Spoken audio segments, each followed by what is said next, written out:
Hello, students. Good morning. Today we are going to read a novel by Thomas Hardy, who is a very famous novelist. And the name of novel is The Mayor of Casterbridge, and its subtitle is The Life and Death of a Man of Character. It was published in 1886. As I have earlier told you, its author's name is Thomas Hardy. This novel is one of Hardy's Wessex novels. It is set in a fictional rural England with Casterbridge standing in for Dorchester in Dorset, where the author spent his youth. It was first published as a weekly serialization from January 1886. Now we will move towards its main characters. Please have a look on that. Principal characters.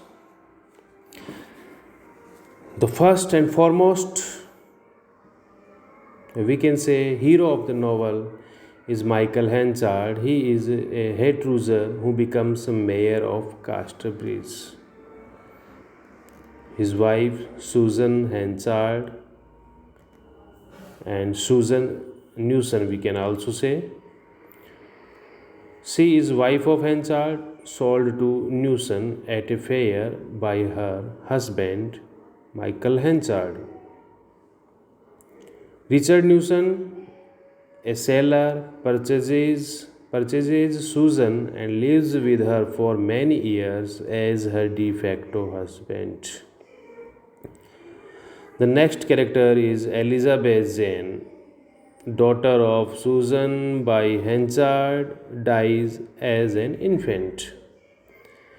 The next one is Elizabeth Jane, daughter of Susan by Newson, marries Donald Farfrae. Donald Farfrae becomes mayor of Casterbridge after Henchard. He is a Scotsman. Here I can tell you that Donald Farfrae once worked for Michael Henchard. Then some quarrel happens between them and they got separated.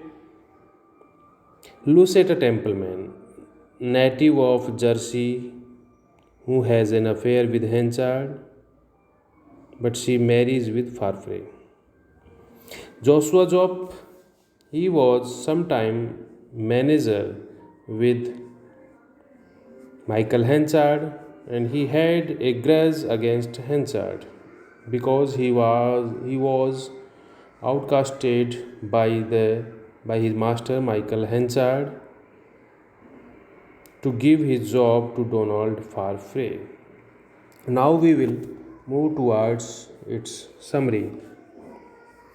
At a country fair near Casterbridge in Wessex, Michael Henchard, a 21-year-old head rooser, argues with his wife Susan. Drunk on rum-laced furmity, he auctions her off, along with their baby daughter Elizabeth Jane, to Richard Newson, a passing sailor, for 5 guineas.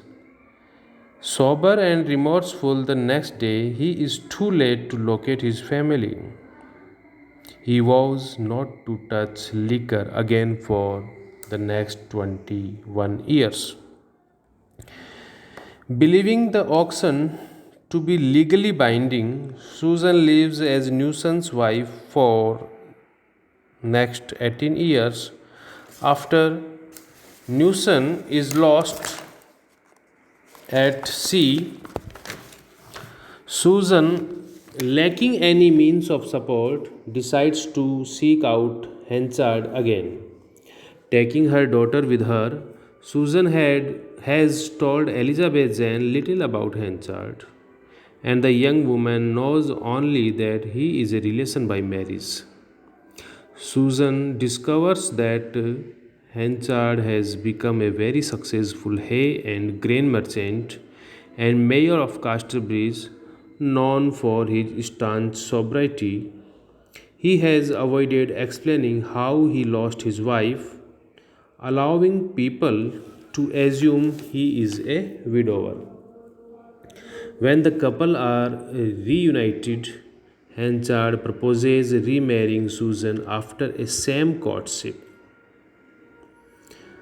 This, in his view, being the simplest and foremost discreet way to remedy matters and to prevent Elizabeth Jane learning of their disgrace. To do this, however, he is forced to break off an engagement with a woman named Lucetta Templeman, who had nursed him when he was ill, and Lucetta Templeman was a girl from Jersey.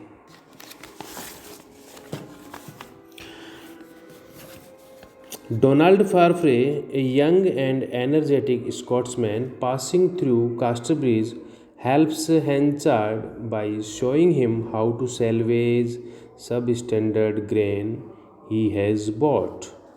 Henchard takes a liking to the man, persuades him not to emigrate, and hires him as his corn factor, rudely turning away a man named Joshua Job, to whom he had already offered the job. Farfrae is extremely successful in the role and increasingly outshines his employer. When he catches when he catches the eye of Elizabeth Jane, Henchard dismisses him and Farfrae sets himself up as an independent merchant.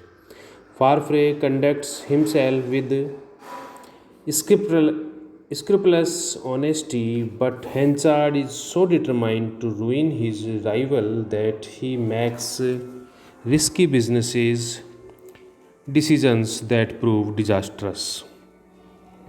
Susan falls ill and dies shortly after the couple's remarriage, leaving Henchard a letter to be opened on the day of Elizabeth Jane's wedding. Henchard reads the letter, which is not properly sealed, and learns that Elizabeth Jane is not in fact his daughter but nuisance. His Elizabeth Jane having died as an infant. Henchard's new knowledge causes him to behave coldly towards the second Elizabeth Jane. Elizabeth Jane accepts a position as a companion to Lucetta, a newcomer, unaware that she had had a relationship with Henchard which resulted in her social ruin. Now wealthy after receiving an inheritance from her aunt and learning that Henchard's wife had died, Lucetta has come to Casterbridge to marry him. However, on meeting Farfrae, she becomes attracted to him and he to her. Henchard's financial difficulties persuades him that he should marry Lucetta quickly, but she is in love with Farfrae and they run away one weekend to get married, not telling Henchard until after the fact. Henchard's credit collapses and he goes bankrupt. Farfrae buys Henchard's old business and tries to help Henchard by employing him as a journeyman.